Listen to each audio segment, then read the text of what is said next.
네, 우리는 은혜를 다시 생각하다라는 제목으로 말씀을 같이 나누겠습니다. 하나님께서 제목처럼 우리에게 은혜를 풍성히 부어주시며 다시 깨닫게 하실 줄 믿습니다. 저희 외할아버지께서는요, 오래전에 돌아가셨는데요, 애지중지하시던 그런 손목시계가 하나 있었습니다. 그 시계를 특별히 아끼셨던 이유 중에 하나는요, 우리 이전에 우리 아버님들이 그러셨지만 한창 중동으로 이렇게 가셔서 일을 해서 돈을 벌어오실 때가 있으셨죠. 예전에 해외로 나가서 이렇게 돈을 벌어오실 때 둘째 외삼촌이 중동에 가서 이렇게 고생하면서 얼굴이 새카맣게 탈만큼 고생하면서 벌어온 돈으로 동생들 이렇게 공부도 시키고, 그리고 이 할아버지 손목시계 하나를 사온 거예요. 그래서 그걸 정말 애지중지하셨던 그런 기억이 있습니다. 그리고요, 뭐 예전에 정말 어렵게 우리 예전에 어머님들 세대, 저희 어머니가 올해 70이시거든요.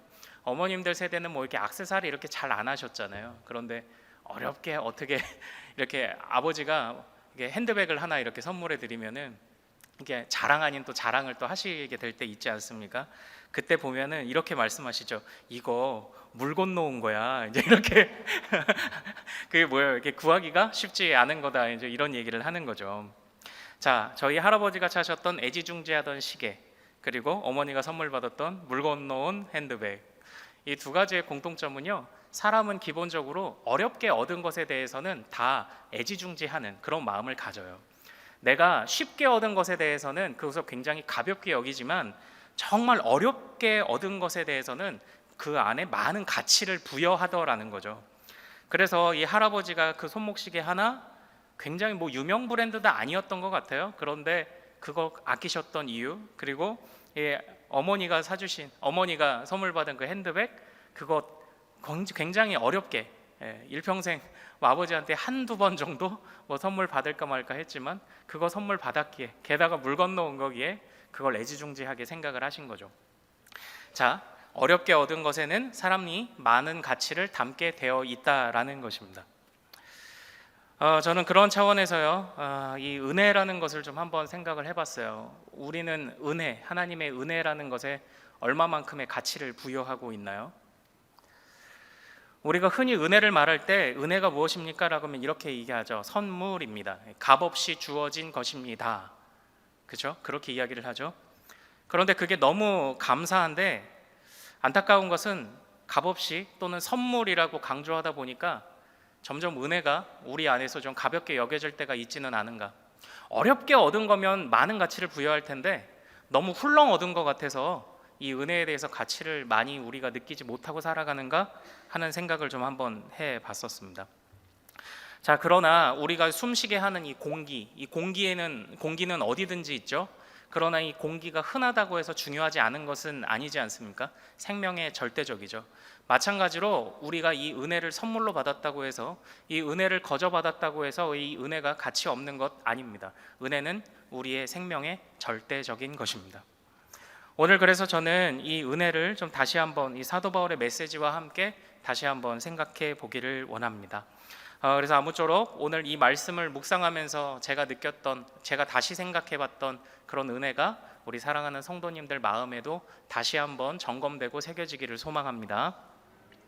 오늘 본문에는요, 배경이 있어요. 이 12장 말씀을 이해하기 위해서는 앞전에 이어져 오던 내용을 좀 같이 살펴볼 필요가 있습니다.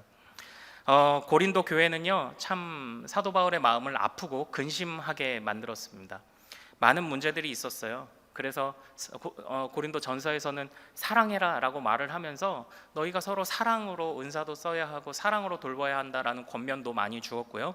이 고린도 후서에서도 마찬가지입니다. 사도 바울이 아끼는 마음으로 많은 권면을 하죠. 사도 바울이 이 고린도 교회 때문에 근심하게 됐던 이유는요, 우리 2장 5절에 가보면 그 힌트가 나와 있습니다. 우리 앞으로 좀 넘어가서 말씀을 좀 같이 볼까요? 자, 고린도 후서 2장으로 갑니다.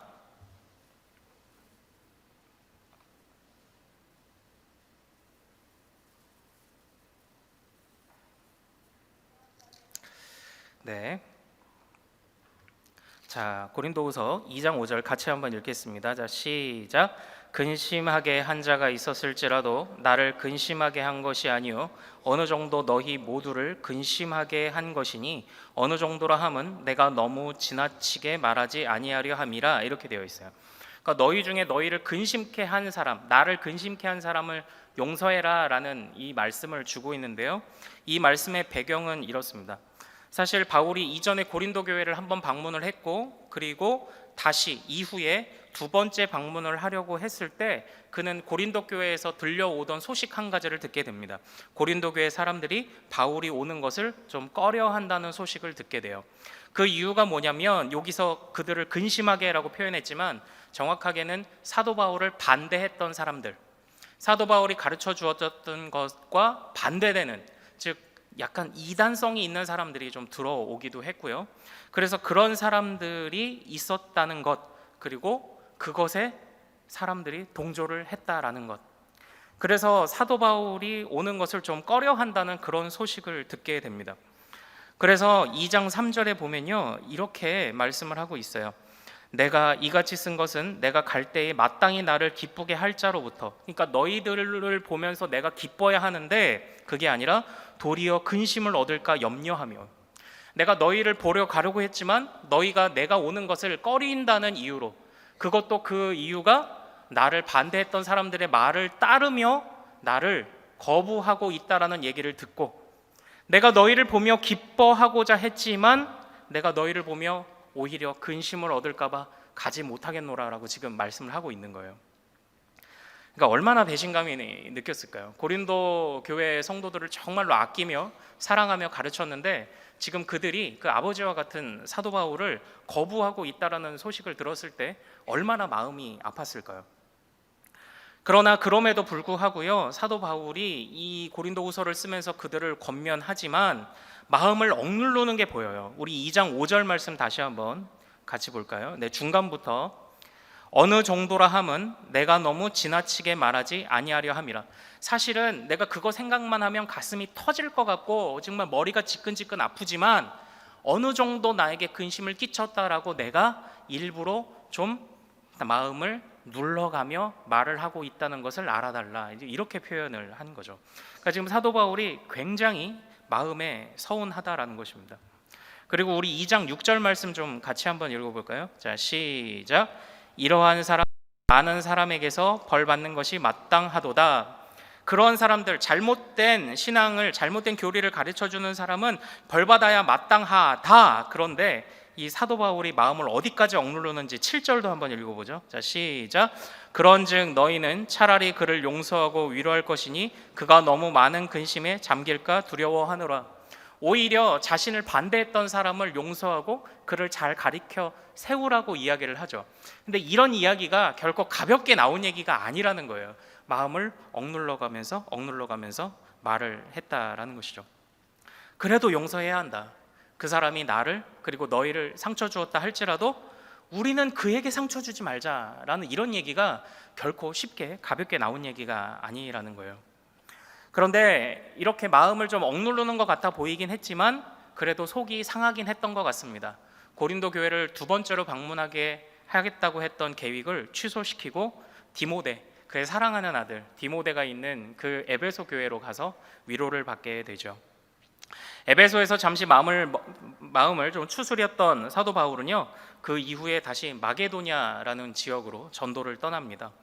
그런데 안타까운 것이 그렇게 마음이 가라앉았다가 겨우 회복해서 떠난 전도 여행이면 사도 바울이 그 안에서 열매를 봐야 사실 그 마음도 좀 신이 나고 이렇게 다시 한번 열정이 생길 텐데, 안타까운 사실은 우리 7장 5절로 좀 한번 가볼까요? 네, 7장 5절. 마게도냐에서 어떤 일이 있었는지 7장 5절 같이 한번 읽겠습니다. 자, 시작. 우리가 마게도냐에 이르렀을 때에도 우리 육체가 편하지 못하였고 사방으로 환난을 당하여 밖으로는 다툼이요 안으로는 두려움이었노라. 무엇이라고 말하나요? 그렇게 어렵게 겨우 마음 추스리고 갔는데 마게도냐에서 또 고난을 당하는 거예요. 전도의 열매는 크게 보이지 않아요. 그런데 감사하게도 그때 디도라는 그의 제자를 통해서 만나서 위로를 얻어요. 위로를 얻어요. 우리 7장 7절 말씀도 같이 한번 읽어보죠. 자, 시작. 그가 온 것뿐 아니요 오직 그가 너희에게서 받은 그 위로로 위로하고 너희의 사모함과 애통함과 나를 위하여 열심 있는 것을 우리에게 보고함으로 나를 더욱 기쁘게 하였느니라. 이렇게 말씀을 하고 있어요. 디도를 만나서 위로를 얻었고, 그리고 또 감사하게도 고린도 교회가 바울이 이 고린도 전후서 말고 썼던 또 다른 편지를 받고 바울을 반대하던 자들을, 근심하게 만들었던 자들을 처벌했다는 소식을 비로소 이때, 에베소에 갔다가 마게도냐로 갔을 때 비로소 이때 다시 그 이야기를 듣게 됩니다. 그 소식에 이제 또 위로를 받게 됐다, 이렇게 얘기를 하는 거예요. 그러니까 지금 고린도 교회의 성도들은 바울이 봤을 때 정말 애지중지 키웠는데 한 번은 배신을 하다가 그리고 다시 바울에게로 또 돌아온, 그러나 그러한 그 고린도 교회의 사람들을 다시 또 마음으로 받아들이며 내가 너희의 그런 모습을 보며 오히려 위로를 받았다라고 말하는 그런 바울의 마음. 그런 바울의 고백이 참 쉬운 것은 아니겠죠. 그런데 그게 부모 마음이지 않을까요? 고린도 교회를 생각했던 부모 마음, 고린도 교회 성도들을 자식처럼 생각했던 부모 마음. 여러분들 그럴 때 있지 않으신가요? 그 자녀들이 이렇게 어릴 때, 아니면 뭐 커서도 상관없습니다. 자녀들이 사실 속 썩게 할 때가 왜 없겠습니까? 속 썩을 일이 많죠. 그런데 부모 마음이 그거 아닌가요? 회초리 때려주고라도 아이가 잠들면 조용히 들어가 그 회초리 맞은 자리에 약 발라주는 게 부모 마음 아닌가요? 그렇죠. 그리고 또 어린 아기들 보면은 그렇게 잠 못 자고 힘들고 떼쓰고 그러다 보면 막 지치지만 겨우 울다가 잠든 아이들, 새근새근 잠든 아이들 보면은 그래도 보면서 그래도 이쁘네라고 하면서 오히려 그 아이에게 또 위로를 받는, 이런 게 부모 마음 아닌가요? 지금 사도 바울이 그런 부모 마음을 지금 고백하고 있는 거예요. 자, 그런데 이러한 일들이 이렇게 다양하게 있었어요. 사도 바울을 배신했다가 다시 돌아왔다가, 또 사도 바울이 위로를 얻은 듯 했지만 또 고난을 당했다가 또 다시 회복했다가, 또 이런 이야기들이 또 있어요. 자, 그런데 이 사도 바울의 마음이 그 중요한 거니까 자꾸 이렇게 춤을 추는 거예요. 다운됐다가 회복됐다가 다운됐다가 회복됐다가. 그리고 7장 8절 말씀도 한번 좀 같이 볼까요? 여기 재밌는 표현이 있습니다. 자, 읽겠습니다. 시작. 그러므로 내가 편지로 너희를 근심하게 한 것을 후회하였으나 지금은 후회하지 아니함은 그 편지가 너희로 잠시만 근심하게 한 줄을 암이라.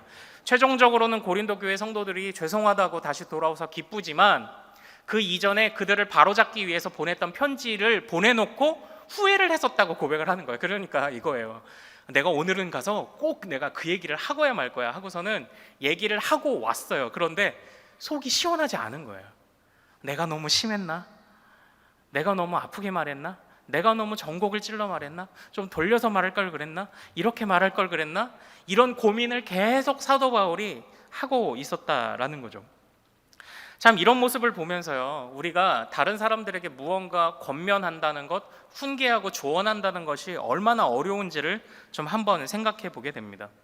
그 사람으로 하여금 다시는 그런 일들을 저지르지 않게 하는 게 목적인데, 대부분의 어떤 훈계와 조언에는요, 내가 받은 상처를 드러내는 혈기가 먼저 나올 때가 더 많지 않나요? 그러니까 사도 바울도 지금 그런 모습이 있었던 것 같아요. 이 고린도 후서가 아닌 그 앞전에 성경에서 내용을 알기는 어렵지만 이전에 썼던 어떤 편지에서는 아마 그가 굉장히 격정적으로 마음을 토로했던 것 같아요. 그러고 나서 보내놓고 후회하고, 이게 사도 바울의 모습이었더라라는 거죠. 결국 자존심을 세워서 권면을 했지만 결국 보내놓고 스스로 자존감이 떨어졌던 그런 사도 바울의 그런 모습이 또 있다라는 것입니다. 그런데 그러면서도요, 또 생각을 하다 보니까 또 화가 치밀어오르지 않았을까요? 또 그러다가도 또 마음을 가라앉히기도 하고 억누르기도 했겠고요. 결국 이런 사도 바울의 모습을 통해서 생각해 볼 수 있는 것은 무엇인가요? 아무리 위대한 사도 바울이라 할지라도 결국은 부족한 사람이다라는 것입니다. 아무리 하나님의 말씀을 잘 받았고 사도 바울에게 잘 양용을 받았던 고린도 교회 성도들도 그들이 사도 바울이 떠나고 난 직후에 어떤 사람의 말에 혹하고 넘어갔던 것처럼 사도 바울도 그렇고 고린도 교회 성도들도 그렇고 모두가 다 그저 미련하고 연약한 사람들이다라는 거죠. 말해놓고 후회하고, 이렇게 행동해놓고 또 고민하고, 어느 것 하나 자기 안에 확신을 가지지 못하고 그렇게 미련하게 연약한 채로 흔들리던 사람들, 그게 바로 사도 바울과 고린도 교회 성도라는 거죠. 이 고린도 교회 안에서요, 바울을 반대하던 자들의 이야기를 조금 더 볼까요? 그럼 아주 좀 가관입니다. 우리 이제 10장으로 넘어갈게요. 이제 10장 7절 말씀 좀 같이 한번 읽겠습니다. 자, 시작. 너희는 외모만 보는도다. 만일 사람이 자기가 그리스도에게 속한 줄을 믿을진데 자기가 그리스도에게 속한 것 같이 우리도 그러한 줄을 자기 속으로 다시 생각할 것이니라. 이때의 학자들이 많은 정황들을 연구하면서 이렇게 이야기를 합니다. 고린도 교회 안에 들어와 사도 바울을 반대하며 근심하게 만들었던 어떤 사람들, 그 사람들이 사도 바울을 공격할 때 사도 바울이 가르쳤던 기독교의 교리만 공격한 것이 아니라 사도 바울의 외모도 공격을 했다라고 이렇게 추정을 하고 있습니다. 우리 많이 들어보셨겠지만 사도 바울의 외모는 어떤가요? 키가 좀 짱딸막하고, 그리고 대머리에다가, 그리고 수많은 고난을 겪고 죽을 뻔한 위기를 넘기고 매를 맞고 하면서 그의 몸이 온전했을까요? 아마 몸 어딘가에는 장애가 생겼을 것입니다. 얼굴은 일그러졌을 수도 있고요. 다리를 심각하게 걷기에 어려움이 있을 만큼 다리를 절었을지도 모르겠습니다. 그러니까 이제는 신학적으로 공격하다가 안 되면요, 외모로까지 공격을 했던 거예요. 사도 바울이 그렇게 공격을 받았는데, 자, 성도들도 자꾸 듣다 보니까 거기 동조하는 거죠. 맞아, 그렇게 생긴 사람이 뭐 하나님의 사람이야, 이런 생각까지도 들어섰을 만큼 지금 이 사도 바울이 이 고린도 교회를 향한 이 마음은 굉장히 안타까운 마음이었다라는 거죠. 사실 우리가 사랑하면 뭐라고 하나요? 속담에 곰보도 보조개로 보인다고 이렇게 이야기를 하지 않나요? 일본에 한 팔다리가 없는 채로 태어났던 한 장애인이 있었습니다. 그런데 그 장애인이 많은 책도 써서 베스트셀러가 또 되기도 했었는데요. 그런데 그 어머니가 그 아이가 처음 태어났을 때 했던 말이 있어요. 보통은 이제 내 아이가 태어났는데 장애를 가지고 있다 이렇게 얘기를 하면 엄마들이 많이 절망하기도 하고 사실 그런 인간적인 모습이 드러날 텐데, 이 사람을 딱 보자마자 어머니가 했던 첫 마디는 이거였답니다. 어머, 너무 귀여워, 이거였대요. 이런 이야기가 어떻게 나올 수 있나요? 이게 사랑하면 되거든요. 그러니까 고린도 교회 안에는 사도 바울을 향한 사랑이 없었던 거죠. 그렇기 때문에 사도 바울의 외모에 대한 공격도 그들이 받아들였던 것 아닌가요? 사도 바울도 이런 공격이 고민이 됐던 것 같습니다. 그래서 이제 비로소 이 12장, 오늘 우리가 읽었던 말씀으로 좀 넘어오죠. 우리 12장 7절 8절 한번 보겠습니다. 이 외모에 대한 공격으로 사도 바울도 고민했던 것 같아요. 12장 7절 8절 같이 보겠습니다. 시작. 여러 계시를 받은 것이 지극히 크므로 너무 자만하지 않게 하시려고 내 육체의 가시 곧 사탄의 사자를 주셨으니 이는 나를 쳐서 너무 자만하지 않게 하려 하심이라. 이것이 내게서 떠나가게 하기 위하여 내가 3번 주께 간구하였더니. 나를 자만하지 않게 하시려고 하신 것이다 라는 건, 이건 사실 나중에 깨달은 고백이고, 그가 이전에 이런 고린도 교회의 공격을 받으면서 했던 고민은요, 사도 바울도 하나님께 붙잡힌 사람이고 하나님의 거침없는 사역을 감당했던 사람이지만 그도 자기를 외모를 공격하는 일에는 마음이 무너졌다니까요. 그러니까 사도 바울도 하나님의 위대한 사람이긴 하지만 사도 바울도 결국 연약한 사람이었어요. 그래서 무려 그런 자기 육체에 가지고 있는 가시, 자기 육체에 어떤 공격을 당했던 약점들을 가지고 무려 3번이나 주께 간구했더니 이것이 사도 바울의 모습이라는 것이죠. 그러나 사도 바울은요, 고린도 교회 성도들이나 자신의 처지를 보면 결국 하나님 앞에 다 연약한 자라는 것을 깨닫고 결국 나의 힘으로 설 수 없구나라는 바로 이것을 깨닫게 됩니다. 그리고 나서 이렇게 연약한 자들, 고린도 교회 성도나 나 같은 연약한 자들을 그래도 살게 하시는 하나님의 핵심을 한 가지 발견하는데요, 그게 은혜였어요. 은혜. 바울이 이 단어를 모르지 않았을 것입니다. 은혜라는 단어를 즐겨 사용했던 바울이 이 단어를 모르지 아니했을 것입니다. 그러나 오늘 이 고린도후서 9절에 나에게 이르시기를 내 은혜가 내게 족하도다라고 말씀하시는 이 주님의 말씀을 사도 바울이 다시 깨달은 거죠. 그래, 내가 거침없이 사역을 해왔고 내가 가리키는 성도들이 믿음이 견고하게 성장해 가는 것 같았지만 외부의 조그만 공격이 와도 그들도 무너졌고 나도 무너지는 사람이었지. 심지어는 나는 하나님 앞에 당당하다고, 하나님 앞에 내 외모와 가진 것과 내 능력과 어떤 것을 떠나서 쓰임받을 수 있다는 것이 감사하고 그것이 나의 자존감이요 나의 정체성이라고 생각했던 바울도 외모에 대한 공격이 들어오니까 마음이 다운됐던 자기 자신의 모습을 보면서, 또 편지 하나, 이것이 하나님의 훈계라고 말하며 편지 보냈다가도 후회하고 또 보내지 말 걸, 이럴 걸 저럴 걸 고민했던 자신의 모습을 돌아보면서 결국 깨달은 게 그거예요. 우리는 연약하다예요. 우리는 연약하다. 하나님의 은혜가 아니면 살 수 없다. 바울이 이걸 다시 깨달은 것입니다. 사도 바울은 은혜라는 단어를요, 하나님이 우리를 구원하셨다라는 문맥 안에서 참 많이 사용을 했습니다. 그러나 오늘 이때에 했던 사도 바울의 고백은 무엇인가요? 은혜는 우리의 구원 때뿐만 아니라 우리가 살아가는 모든 순간에도 필요하다. 이걸 느낀 거예요. 오늘날 우리가 다시 생각하는 은혜, 다시 붙잡아야 하는 은혜는 어떤 것인지 아십니까? 은혜는 매일 필요하다. 지금 이 시간에도 단 한순간도 필요하지 않은 적이 없다라는 고백, 그것이 바로 우리가 은혜를 다시 생각해야 하는 것의 핵심입니다. 은혜는 항상 필요한 것입니다. 선물로 주어졌기에 가벼운 것이 아닙니다. 자격 없는 자들에게 선물로 주셨기 때문에 더욱 값진 것이 은혜인 줄로 믿습니다. 이 은혜의 가치를 우리는 어떻게 하면 더 크게 알 수 있을까요? 저는 이렇게 하나 좀 제안을 해드리고 싶어요. 하나님 앞에 결국 사도 바울이 했던 것처럼 나 자신의 연약함을 보면 은혜가 커 보일 거잖아요. 그렇죠? 내가 작아지면 은혜가 커 보이잖아요. 그러므로 우리가 이 은혜의 가치를 알기 위해서, 나를 작게 여기기 위해서 우리는 하나님을 향한 경외를 회복해야 하는 줄로 믿습니다. 이 경외라는 것은요, 어떤 의미냐면요, 하나님을 경외한다, 받든다, 섬긴다, 이 정도의 의미가 아니에요. 하나님을 두려워한다입니다. 하나님을 두려워하라. 그러니까 무엇입니까? 우리가 구원받을 때도 하나님의 심판의 하나님이 우리를 용서하셨기 때문에 은혜이지만, 그러나 우리가 구원받았다고 끝난 게 아니라 어찌 보면 우리는 믿음의 첫 걸음, 믿음의 첫사랑의 고백은 구원을 향한 입문 아닌가요? 입문? 구원을 입문한 그 순간에도, 그리고 지금 우리가 구원받은 백성으로 확신을 가지고 살아가고 있는 지금 이 순간에도 하나님, 두려운 하나님, 우리의 죄를 미워하시며 심판하시는 하나님에 대한 이 경외를 회복할 때에 하나님은 커 보이고 나는 작게 보일 거예요. 그때에 우리는 매일매일 하나님, 은혜 아니면 못 삽니다. 은혜 아니면 못 삽니다. 이것을 고백하게 될 줄로 믿습니다.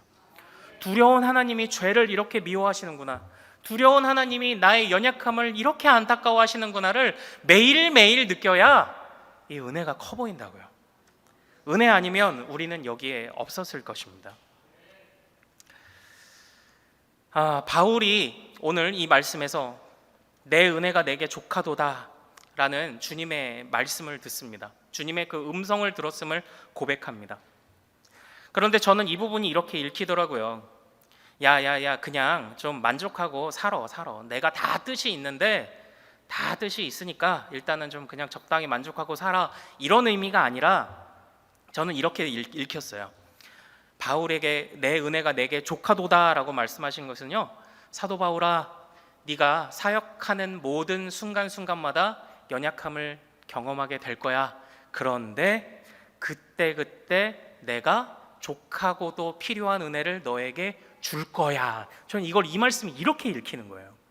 나의 연약함을 볼수록 이 말씀이 이렇게 읽히는 거예요. 너의 연약함을 봤어? 잘했어. 이제는 내가 너의 연약함을 반전시켜 승리로 이끌어 줄게. 이걸로 들리는 거예요.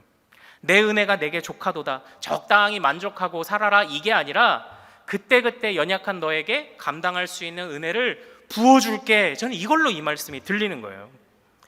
자, 아무쪼록 이 자신의 연약함을 하나님 앞에 고백하고 이 은혜를 다시 깨달은 성도들에게 주시는 그때그때 필요한 것을 채우시는 이 은혜를 경험하시는 여러분 되시기를 소망합니다.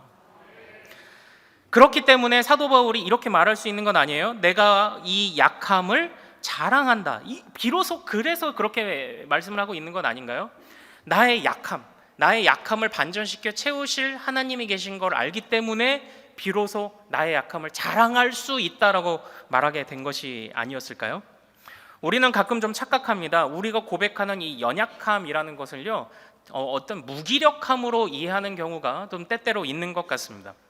그러나 우리가 고백해야 하는 연약함은 무기력함이 아니에요. 무기력함이 아니고 우리의 깊은 침체와 실패의 깊은 마음에 찾아오셔서 상황을 반전시키시는 하나님의 은혜를 향한 갈망이 있는 상태예요.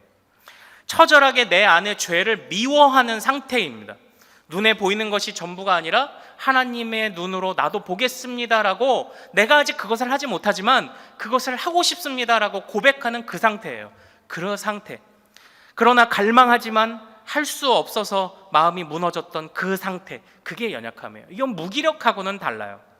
단순한 무기력함과 연약함은요, 오히려 은혜가 우리 안에 들어와 왕노릇하는 것을 방해합니다. 오히려 우리 안에 들어와 은혜가 우리를 이끌어가는 것을, 은혜가 우리 안에 좋은 열매 맺어가는 것을 오히려 방해하는 것이 무기력함이에요.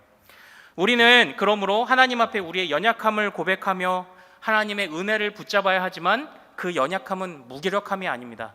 하나님을 향한 갈망, 하나님을 향한 소망, 은혜가 나를 반전시켜 나를 깨우고 살릴 수 있다는 그 희망, 그 믿음, 그것이 고백된 상태여야 한다라는 것이죠. 그때 하나님께서 마음이 이리저리 왔다 갔다 했던, 결국 인간이었던 바울에게 주셨던 바로 그 은혜, 내가 너를 충만하게 채울 거야 라고 말씀하셨던 그 은혜를 우리 모두에게도 우리의 삶의 모든 영역 구석구석 부어주실 줄 믿습니다. 이제 이 말씀만 드리고 마치도록 하겠습니다. 저희 그 성장반에서요, 같이 우리 손양원 목사님의 감사 10가지를 같이 이렇게 적어보는 시간을 좀 가졌었습니다. 그리고 손양원 목사님의 그 감사의 내용 중에 자신의 아들을 죽인 그 청년을 오히려 양아들로 받아들인 그 손양원 목사님, 그리고 우리 아들이 미국 유학 가기보다는 오히려 천국 가서 감사하다고 말했던 그런 손양원 목사님의 그런 고백을 우리가 같이 나누면서 굉장히 감동받았던 그런 시간이 있었습니다. 그런데 이 감동 뒤에 남는 씁쓸함이 있었어요. 그게 뭐냐면요, 우리도 이런 삶을 살으라는 거잖아요. 그렇죠? 네. 어떻게 그런 삶을 우리가 살겠어요? 그런 삶을 어떻게 살겠어요? 그래서 이런 감사와, 나도 이런 감사의 고백을 하고 싶지만 어떻게 내가 이런 고백을 할 수 있겠느냐라는 씁쓸함이 오히려 뒤에 남더라고요. 그러나 다 이해할 수는 없지만 우리 성장반에서 함께 기도하며 이렇게 마무리 지었습니다. 손양원 목사님도, 사도 바울도 그랬던 것처럼 손양원 목사님도 결국 그냥 우리와 똑같은 인간 아닌가요? 연약한 인간 아닌가요? 그런데 그렇게 연약한 인간 손양원 목사님도 그런 고백을 할 수 있었던 것은요, 자기 자신만의 힘과 능력으로 되지 않았을 것이라는 바로 그러한 묵상이 우리 안에 있었습니다. 그리고 우리 성장반 함께 이 말씀을 나누면서 우리는 이렇게 결론을 내렸습니다. 이렇게 모진 상황 속에서도 이런 고백을 하게 하시는 하나님의 은혜가 그때마다 주어질 것이다. 저희는 이렇게 마무리를 지었습니다. 우리의 힘으로 안 되니까요. 아무쪼록 살아가면서 수많은 날들 연약함을 맛보시죠. 연약함에, 넘어짐에 마음속 깊이 넘어져서 일어날 소망을 찾지 못하고 계시죠. 그러나 그럴 때마다 우리 정말 다시 한번 힘을 내서 한마디면 됩니다. 주여 은혜를, 주여 은혜를. 그때에 하나님께서 이 사도 바울에게 주셨던 은혜, 매일매일을 살게 하시는 은혜, 사도 바울을 다시 일깨워 주셨던 이 은혜를 저와 여러분에게 부어주실 줄 믿습니다. 저를 같이 한번 따라 할까요? 주여 은혜를, 주여 은혜를. 이 말씀 붙잡고 이 고백이 항상 있기를 소망합니다. 그때에 주께서 우리를 강건하게 세우실 줄 믿습니다. 우리 오늘 말씀 붙잡고 기도 한번 하죠. 주여, 주여, 상황에, 수많은 상황들과 수많은 때마다 나의 연약함을 봅니다. 그러나 아버지 하나님, 내 마음은 왔다 갔다 정말 종잡을 수 없는 그런 내 마음, 내 상태, 내 삶, 내 생활, 아버지 하나님, 잘해보고자 하지만 넘어지는 우리들의 모습, 화해하자고 얘기했는데 결국은 또 싸우고 왔던 우리의 미련한 모습, 참 우리 안에 미련함과 연약함이 많지만 그러나 주의 은혜를 갈망할 때 주님께서 그때그때 채우시는, 충만히 채우시는 은혜로 나의 약함을 오히려 자랑으로 바꾸게 하옵소서라고, 우리가 만나고 있는 연약함, 어려움들을 붙잡고 하나님의 은혜를 갈망하며 주여 한번 크게 부르고 같이 기도하겠습니다. 주여, 거룩하신 아버지 하나님, 은혜 베풀어 주시옵소서. 하나님, 그 은혜가 나를 살려야 합니다. 그 은혜가 우리를 살려야 합니다. 아버지 하나님이여, 또 넘어지고 또 넘어졌는데 내가 살고자 하니까, 내가 일어나가 하고자 하니까 안 됩니다. 아버지 하나님, 사도 바울도 안 됐습니다. 아버지 하나님, 사도 바울도 고민했다고 말을 합니다. 마음이 왔다 갔다 했다고 합니다. 이것이 그때는 하나님의 뜻이라고 해놓고 아버지 하나님 그것을 말해놓고 편지를 써놓고 또 흔들렸던 것이 사도 바울의 마음입니다. 우리 마음도 다르지 않습니다. 우리 마음은 오죽하겠습니까? 아버지 하나님, 이리저리 왔다 갔다 흔들리는 것이 우리들의 마음입니다. 연약합니다. 미련합니다. 아버지 하나님, 왜 이렇게 우리는 아버지 하나님 미련한 모습으로 살아갑니까? 왜 이렇게 우리는 하나님 앞에 아버지 하나님 단 한 번도 승리를 외치지 못하고 이렇게 또 무너지고 또 무너지는 하루를 살아갑니까? 아버지 하나님이여, 그러나 아버지 하나님, 우리의 연약함을 연약함으로 두지 않으시는 하나님의 은혜의 반전이 있는 줄로 믿습니다. 아버지 하나님, 다른 것 없습니다. 우리가 주여 은혜를, 주여 은혜를 하고 부르짖을 때에 주님께서 우리를 살게 하실 것입니다. 내가 사는 것이 아닙니다. 내가 살아나는 것이 아닙니다. 하나님의 은혜가 우리를 살려야 함을 사도 바울이 고백했던 것처럼 아버지 하나님이여, 우리도 그 고백을 할 수 있도록 우리의 입술과 마음과 생각을 주장하여 주시옵소서. 은혜 아니면 살 수 없습니다. 어둠 속에서 아버지 하나님, 우리는 헤매일 수밖에 없습니다. 은혜 아니면 빛을 볼 수 없습니다. 그 은혜 아버지 하나님, 무기력함이 아니라 주여 주여 부르며 은혜를 사모하며 아버지 하나님, 내가 주님께 나아가는 바로 그 마음으로 아버지 하나님께서 채우실 은혜를 갈망하는 우리 모든 성도들 될 수 있도록 인도하여 주시옵소서. 하나님 아버지, 은혜로 우리를 구원하신 것을 감사합니다. 그리고 아버지 하나님, 우리가 반드시 기억해야 할 것, 은혜는 매일매일 필요하다는 것, 이것 또한 우리가 다시 깨닫고 붙잡도록 주님 인도하여 주시옵소서. 아버지 하나님, 은혜를 다시 생각합니다. 오늘도 우리는 은혜 아니면 살 수 없었고 내일도 우리가 은혜 아니면 깨어나지 못할 것입니다. 아버지 하나님, 오직 은혜, 오직 은혜. 단 한순간도 필요하지 않은 적이 없는, 아는 때가 없는 바로 그 은혜를 항상 갈망하며 주여, 내 마음이 넘어지고 낙심하였을지라도 단 한마디의 기도, 주여 은혜를 부르짖을 때에 주여, 다시 회복하며 사역했던 사도 바울에게 주셨던 그 은혜의 회복을, 그 은혜의 반전을 우리에게도 동일하게 허락하여 주시옵소서. 고난으로 끝나지 않게 하시는 주님, 부활 생명으로 우리를 이끄실 주님을 사모하오며 우리 주 예수 그리스도 이름으로 기도하옵나이다. 아멘.